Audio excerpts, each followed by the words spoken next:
Welcome to Radiologists, a podcast by University Medical Imaging Toronto, where we discuss the most important topics through the lens of Canada's largest medical imaging department. I'm your host, Satheesh Krishna, and today we have with us none other than Dr. Ania Kielar. The woman, the myth, the legend. It's a great honor to have her here, and frankly, I'm super happy that we have been able to land her as one of our guests. Now, Ania, for those who don't know, she's a vice chair at large in the University of Toronto. She's the deputy chief for quality and practice improvement. She was the chair of the HCC DFP for the Society of Abdominal Radiology. She was on the steering committee for LIRADS, and she is the next president of the Canadian Association of Radiology.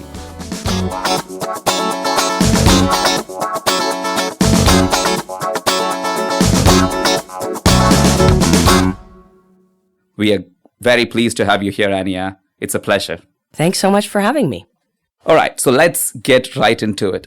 In this particular episode, I want to get your opinions on why you think Canada is such an amazing place for radiologists to be. It's twofold. Why do you think radiologists are much happy in Canada, and what Canada does to attract radiologists from around the world as well? So, looking into your CV, I find that you did a part of your training in the US, and US is commonly known as the land of opportunities. So if US is the land of opportunities, what's Canada, and why did you decide to come back here? It's a great question. So I am from Canada. I was born here, and I'm a child of immigrants, and I've always appreciated our country. I love the fact that I can walk down the street day and night and not worry about my safety. And going to the United States for my fellowship, my plan was always to come home to Canada. So my goal in the fellowship, in addition to becoming a better radiologist and learning, was to find out what are the great things that are happening across the border that we could implement here in Canada. That's amazing that you decided to go to the US to see how things are done differently across the border and bring back your experience. But one thing which I always wondered, having never actually trained or worked in the US myself, is there an inherent difference in radiology in the US versus Canada, or is it kind of very similar? Because the reason I'm asking this is that immigrants, especially from outside, when they're considering future career choices, I often think that Canada is overlooked. They all want to go to the US, but if the practice patterns aren't that different, I would think that more people should be looking at Canada, like people like me, because I was lucky enough to have some of my seniors who came here and they said that this is absolutely the place to be in, and that's how I ended up here. So are the practice patterns very similar across North America? I always say that you can't control what happens around you, but you can control how you respond. So that's sort of my life attitude. So you can be happy anywhere, or you could be unhappy anywhere. But I think most importantly, there are differences in practice patterns, how things happen in the U.S. There are for-profit hospitals, for-profit insurance companies, and there's a lot of other levels of bureaucracy that we don't necessarily have in Canada. So that's one of the things that I really appreciate about where I work. I know that we don't have all of these same number of equipment. I mean, for example, in Canada, the number of CT and MRs per capita is lower than the average of the OECD countries, which are the sort of first world countries. So that's an area where we obviously need to work.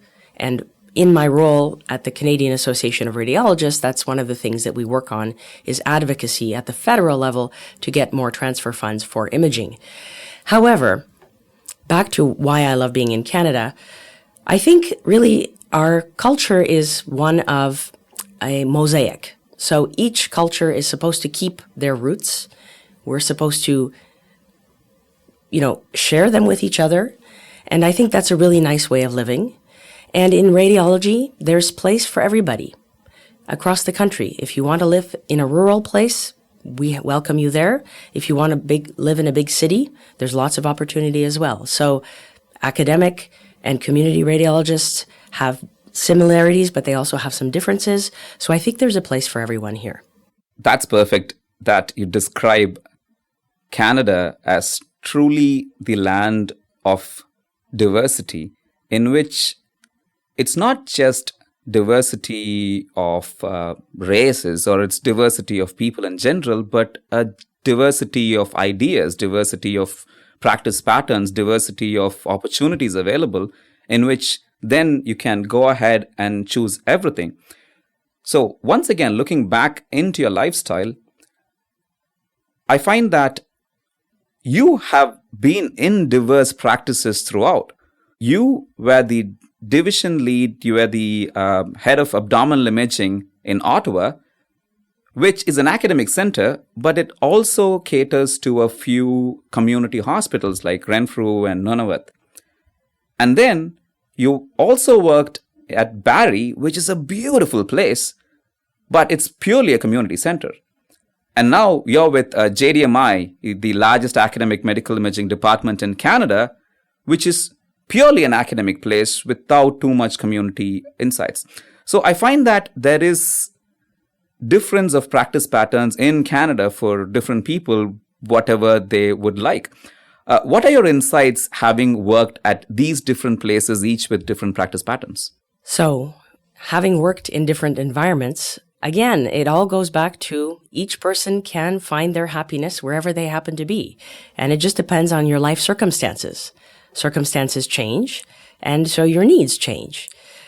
I've always very much enjoyed my time in Ottawa, and when I moved to Toronto, I had this preset thought that many people share across Canada, that sometimes Toronto feels that they're the center of the universe. And it's sort of this stereotype that is sometimes portrayed about this place.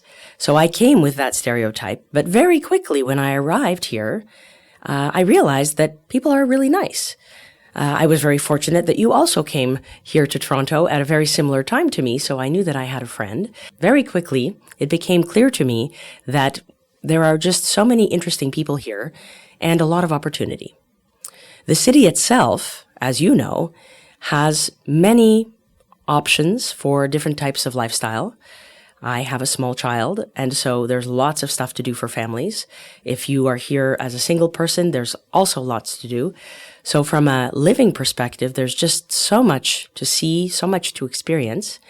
And because this is a large center, we have a lot of different avenues where we can explore our potential career. So no matter who you are, you can create your own niche, and we can work synergistically with each other and also with the multidisciplinary specialists that work at this center to really advance medicine in general.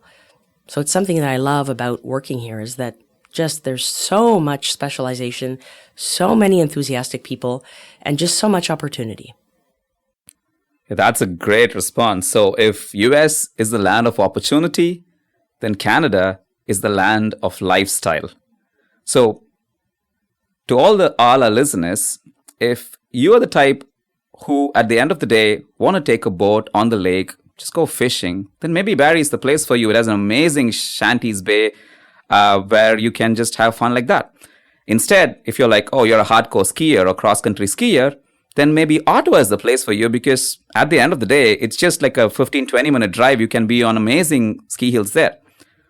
But you want to experience the big city life, then maybe Toronto is the place for you. And each place has its own advantages and disadvantages. And that's just the beauty of living in Canada. You can choose what you want. And as Ania pointed out previously, without the bureaucracy of having to work in a for-profit hospital. And coming to the issue of Toronto in general, you're absolutely right. I moved myself from Ottawa to Toronto. And as the common joke goes, they say that people in Toronto one day are going to get extremely disappointed when scientists find out where the center of the universe is. and they figure out that it's not here. But that misconception was very quickly cleared when I moved here as well, because Toronto has been such an amazing and a welcoming place. And one thing, Ania, which I found here is that although there are many leadership positions to leverage, there isn't a hierarchical model here among the radiologists. The very first day you're here, you are treated like everybody else. Everybody treats you as an equal. And that was amazingly refreshing for me to be. And I think it just comes to the great mentorship which we get here without any hierarchical role in that. So how did you feel moving here at this late stage in your career? Because you were already in a lot of leadership roles, and how did you fit in here immediately, or was there any challenges when you moved to Toronto? Great question. So I do thank Heidi Schmidt, who is our chief, for encouraging me to participate at a higher level of leadership sort of right from the get-go, knowing that I already had some experience. One of the things that I like about here is that we do have a mentorship program, as you mentioned, mentorship. So when a new person comes, especially if they're early in their career, thanks for saying I'm late in my career, by the way. When you're early, I'm mid-career. But for those who are early in their career, we do have a mentorship program where you are paired with a radiologist who's already been here for a little while. It is, in fact, a very big place. And although there is a place for everybody, it is easy to sort of get lost in just the largeness of this place. So that's one thing that I really like. And I think the fact that when you come to Toronto, they look at your experience and they look to see where you can help. So if you want to be a teacher, they offer you opportunities to teach. If you want to be in a leadership position or more administration, they will encourage you to do that. And that's what happened with me. And so I'm really grateful for that I didn't have to necessarily look around very long before a place for me was found. I think this aspect of an academic radiologist's life needs to be highlighted. Because even when speaking to residents and fellows, even within our own department, I find that there is this pervasive misconception that academic radiology or working in an academic center means that you're expected to do research. If you're a researcher, you can be here. If you're not a researcher, there's no place for you. That is the general misconception. That is the general mindset which people have. And I find that quite a lot of our trainees make decisions based on that. They think, okay, I don't enjoy research as much, so let me just go to the community. And I think you highlight that really well. You don't really need to be an amazing researcher. You don't really need to be a researcher at all to work in an academic center. What you need to be is an academic radiologist with an academic curiosity and a willingness to contribute to academics. That could be education. You could be a great teacher. You could contribute in any number of administrative roles. You could contribute to pushing the borders of anything you want. Like you're interested in quality, you're interested in patient education, you're interested in patient care in general. There are so many avenues for you to contribute. So I think that that's what needs to be highlighted for the trainees. What are your thoughts on interacting with the trainees, and where do you think that the biggest roadblocks lie in having the best trainees come here, not only as trainees, but as future staff? So when I think of academics, and I think about radiology in general, is that at the center of anything is the patient. And when I think about academic radiology, I do think about it actually in a Venn diagram. So if you have one circle that's about research, there'll be another circle on administration. It may not just be a 3-part Venn diagram. There's actually a bit more to that. There's actually a quality circle, and then there's a teaching circle. And at the center of all of those intersecting circles is the patient. So every person who works here has something to contribute in one of those circles. Nobody needs to contribute to all of those circles. And if we had nothing but bench research people, we wouldn't get the work done. So we need somebody for each of those parts to make sure that we are able to provide the best possible care. And what I love about academics is two things. So number one, I know that whatever I'm doing, the goal is not only to improve patient care now, but also for the future, to improve the future. The other thing that I love about academics is that there are all these people coming through as students at various stages of their career path, their learning path, and they're always curious, and they always ask you questions that you may not always have the answers to. So it encourages me to keep learning.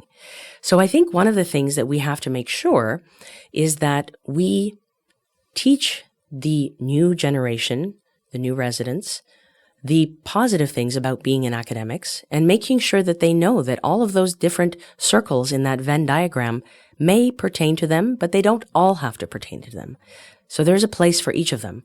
And frankly, I think that quality, since that's sort of my area of interest, should be front and center for any person going through medicine in any fashion, including radiology, because regardless of where you work, whether it's academics or community hospitals, there's always room for improvement. So it's absolutely true. I think what we need from academic radiologists is that strive for improvement. It is to be challenged every day and try to do something new, do something better every single day. And you bring that point up, Ania, that having trainees in our system, it challenges us. And I was reading something which was kind of very interesting. And what they say is that a human being always needs a challenge to be fulfilled. And the challenge has to be 4% more difficult than what you're able to do currently. And just thinking about it, it actually makes sense. Let's say you go to the gym, you don't want to use a weight which you can actually do. You want to challenge yourself. But if the challenge is too tough, then you kind of get disheartened as well. So that 4% challenge should always be there. And I think that our residents and trainees and fellows and everybody, they offer us that challenge on an everyday basis. They help us be better because we're like, oh, okay, fine. They're bringing something new. We need to be better. And then that's a constant process. So is this something that drives you, Ania? Because is this aptitude to be challenged? Is that what drives some of your decisions? Because I see that very early in your career, you were the division lead in Ottawa for abdominal imaging. Then you've had one leadership role after the other, each of which was more arduous or more difficult than the next. The steering committee in LIRADS, and LIRADS was kind of a new thing at that point of time. The HCC DFP chair, the DFPs were a new thing at that point of time. And the latest is being the president of the Canadian Association of Radiology, which I'm sure is going to be really, really challenging. So is that what drives you, the adrenaline rush of the next big challenge? Is that what keeps you going? So although I am into sports and I do like adrenaline, I will say that I think a lot of my roles were just that I was the right person at the right time. It wasn't anything that I had specifically aspired to. So when I became the section head in Ottawa, the previous section head had suddenly resigned their position. And I was the only person at that time who didn't have a lot of other commitments outside of work. So they asked me to do it. I think when I got that role, I really took it to heart. So I went to leadership courses. I learned about, time management. I listened to a lot of books on CD, things like that. And it allowed me to feel comfortable in my role. And when I was able to demonstrate competency in that role, I guess maybe that's why the next role showed up. And again, I think it was the right person at the right time. But I think, luck always favors the prepared. Yeah, Ania, you make it sound that you were lucky to get a few of that. But as you rightly put it, you know what they say about luck, right? You create your own luck, because luck is what it is it's preparation meets opportunity. That's what luck is. And I think that you were prepared, and then you had an opportunity, and then you just took it and ran with it. And now, with this opportunity that you have in being the next president of the Canadian Association of Radiology, what do you think your biggest impact is going to be? What are the problems facing radiology at a national level, and what do you think can be done about it? So I'm really excited to join the Canadian Association of Radiologists as the president. I will be the second woman president in history. And I'm very excited to represent everybody in our country from coast to coast to coast in our various diversities.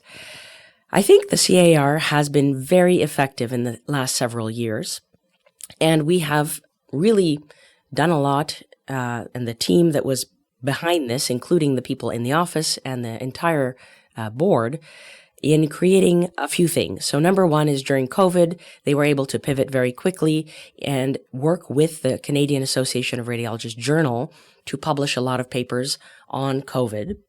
So from that perspective, we were able to disseminate information. The other thing that I really love that the Canadian Association of Radiologists has done is they have these subgroups under the umbrella of the CAR of specialists and community radiologists in various areas. So, for example, there's the Canadian Society of Abdominal Radiology, and there's a similar one for thoracic and pediatrics. And what it has done is it has brought people of various interests from across the country for a particular topic and allowed creation of papers such as white papers, guidelines, and completion of various projects in a expedited fashion. So they have somebody who knows about methodology, they have somebody who's very organized in keeping the group organized, and they have radiologists from across the country. So we're able to translate that knowledge very quickly across our country. So I love that. I think going forward, one of our challenges will be to maintain cohesion amongst all our different provinces. I think what happens in different provinces may vary a little bit.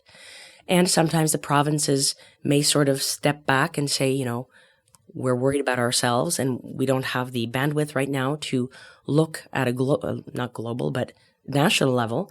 But I think it's really important that we work together as provinces, as a national voice for the betterment of patient care, but also to show the value of radiology. The value of radiology that is both at a national level and an international level to other radiology specialties, but most importantly, to show the value of radiology to our multidisciplinary specialists and family physicians so that we can work with them in a synergistic way to get the best care for patients the first time around, the best test we can get.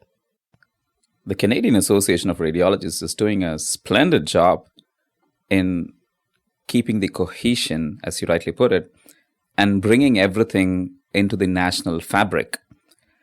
In addition, as you rightly pointed out, they have been instrumental during the key challenges that we faced previously, like the COVID pandemic, the contrast shortage, and all these challenges. The CAR was a leader, and it was the guiding direction which took the radiologists safely to navigate all these challenges. With this progressive mindset, what do you think are the problems of the future, and how is CAR gearing up to face these challenges? So one of the biggest challenges is human health resources. So at the CAR level, we have been advocating to get more equipment, and it sounds like we are now very likely to get that in the very near future. However, in order to run the equipment and in order to interpret the images that come from that equipment, we need people. So one of them is to have enough radiologists, and the other one is to have enough technologists. So from the technologist perspective, we are actually advocating at the federal level to open more technology schools so that we can have sort of in the medium and long term more technologists coming from the Canadian pool of population. But in the short term, immigrants coming to Canada who already have training in imaging, finding a streamlined way for them to get back into the workforce in their area of specialization is really important. And it sounds like at the federal level they've heard that, and there are plans to do that. In terms of radiologists, we know that geographically there may be some areas where there are more radiologists and geographically where there are less. In terms of procedures, you have to physically be there. But one of the things about radiology is that we can interpret images from far away, and we can do this from other cities, other provinces, And one of the challenges in the past has been that if you are credentialed in one province, you can't necessarily work in another province. So there is movement now at the CMA level, Canadian Medical Association, to allow people who are credentialed in one province to be credentialed across the country. Because the bottom line is we all wrote the same Royal College exam, so there's no reason for us not to be able to work in all the provinces so that if there happens to be a shortage in one area, others can help from remote. That is perfect, that all these lacunae which can develop with shortage in one area can be filled in with other areas if there is free flow of people as well as information across the country, because Canada is one country and it's the job of, or it's the direction of the CAR to introduce legislation or advocate at the federal level to treat Canada as one country, to make sure that the healthcare of patients are not affected no matter where they are, despite all these shortages. So what you're telling me is that there are anticipated shortages of both technologists and radiologists. However, some of the medical students are now a bit anxious to take radiology as their desired specialty because they think radiologists would be without a job. This is a bit contradictory. It has been famously said by somebody in 2015 that we should stop training radiologists because 5 years from now, we would not need any radiologists. Well, 5 years from then, 2020 came and went and nothing seems to have changed much. But especially with more and more AI coming in, like for example, ChatGPT was like a huge breakthrough and everybody is now so excited about it that's going to be integrated. It still doesn't apply to images, but in terms of AI in general, how is CAR positioning itself looking forward into the future? How is it going to change radiology? And how would CAR help in that? Or how would it ensure that it is being safe for the patients? So AI is this big black box.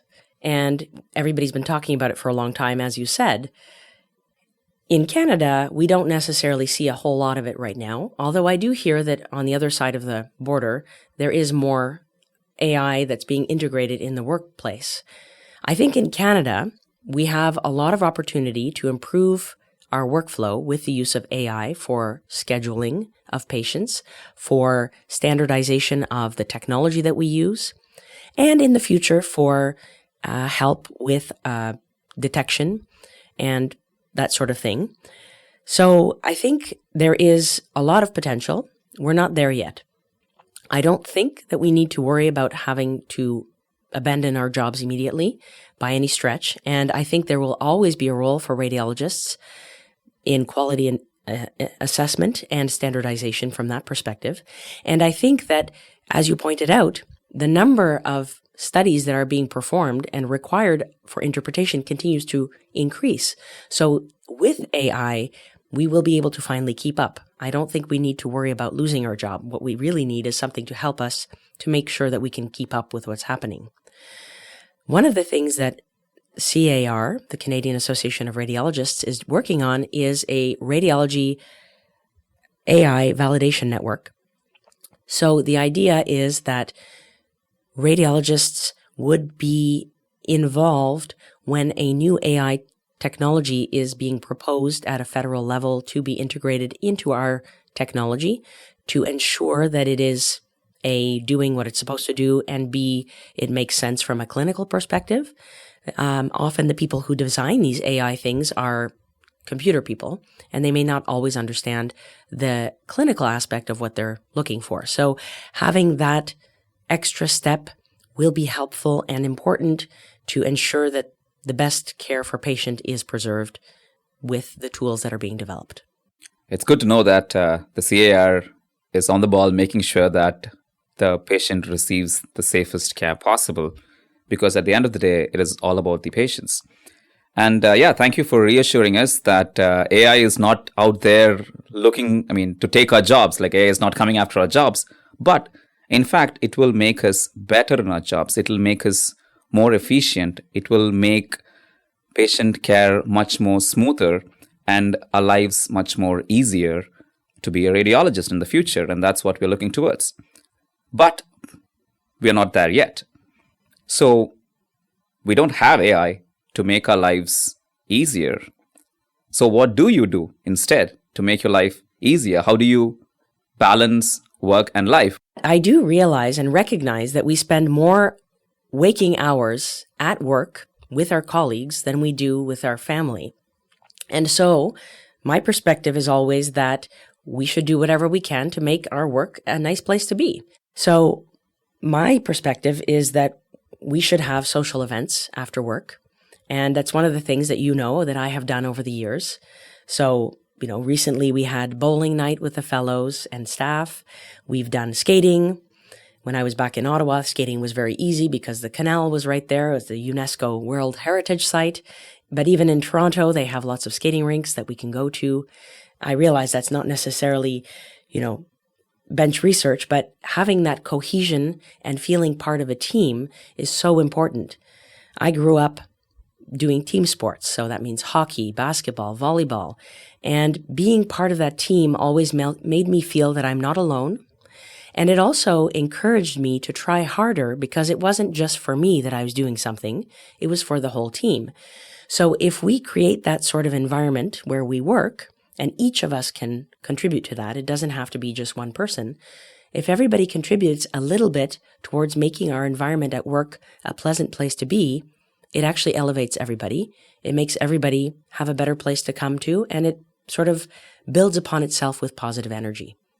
Finding a sense of happiness is really important, and each person needs to figure it out for themselves. But as you said, having a bit of a challenge, but not too much of a challenge, is a way of achieving something that then gives you that sort of endorphin and gives you that happiness sense. So exercise for me is probably my most positive way of getting that endorphin. But the other one is finding happiness at work. And, those little things that we do to sort of say hello to each other, say hello to the technologists, say thank you on a daily basis and be grateful and having gratitude is key, I think, for me to maintain my level of happiness and to elevate around me as well. So now I understand what the secret to happiness is. It could be different for different people. For somebody, it just might be exercising. And as I've heard, might not be true. Rumors say that Dr. Kielar, she does her crunches while brushing her teeth. That might be a way to incorporate exercise if you don't have time for yourself. Or, again, in the wise words of Dr. Kielar, either have chocolates. And again, we've got to remember that the greatest professor who ever lived, Albus Dumbledore, also backs chocolates. He says they always cheer him up. So that could be your secret to happiness. And if it's not these two, then maybe it's just the lifestyle of Toronto, the city, the place, but not just that, the people in it. And that is what would give you true happiness. And it's a pleasure for me to be here in Toronto. It's a pleasure for me to work with great people. And as we have had previously with Heidi, with Zhao Yang, with Ania, with Doug, and all the other speakers we have, it's a pleasure for me to work with them. It's a pleasure for me to call Ania my friend. It's a great pleasure to be here. And if I've had as much happiness here, I think this would be an amazing destination for those of you who are listening, who are wondering if they need to come here and if you need to choose it. So there you have it. Ladies and gentlemen, that was Dr. Ania Kielar, the next president of the Canadian Association of Radiologists. And me, your host, Satheesh Krishna. See you on the next one. You were listening to Radiologists, a podcast by University Medical Imaging Toronto, the largest medical imaging group in Canada. Produced by Ina Levchuk. Learn more about us at universitymedicalimagingtoronto.ca and follow us on social media @Imaging Toronto. Thank you, everybody. See you on the next one.